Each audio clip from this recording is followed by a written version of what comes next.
Big boss OTT खत्म होते ही fans को कंट्रोवर्शियल शो यानी कि बिग बॉस 15 का टीवी पर आने का इंतजार था और वो इंतजार खत्म भी हो चुका। इस बार जंगल थीम पर बने बिग बॉस काफी इंटरेस्टिंग लग रहा है और अभी तक घर के अंदर जाने की किसी को परमिशन नहीं मिली है।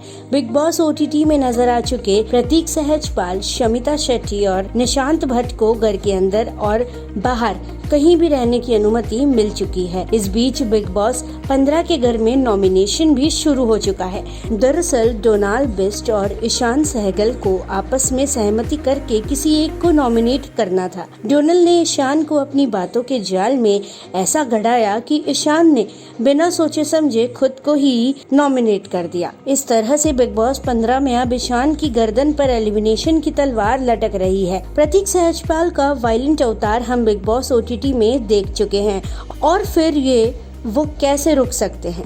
जैसे ही बिग बॉस 15 के घर में बाकी दो कंटेस्टेंट के साथ प्रतीक सहजपाल का वायलेंट अवतार तो बिग बॉस ओटीटी में हम सब देख चुके हैं।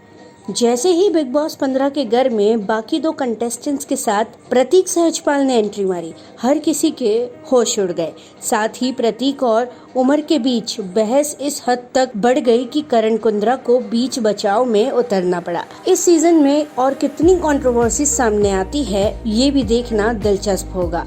ऐसी ही खबरों के लिए बने रहिए फैक्ट मीडिया के साथ।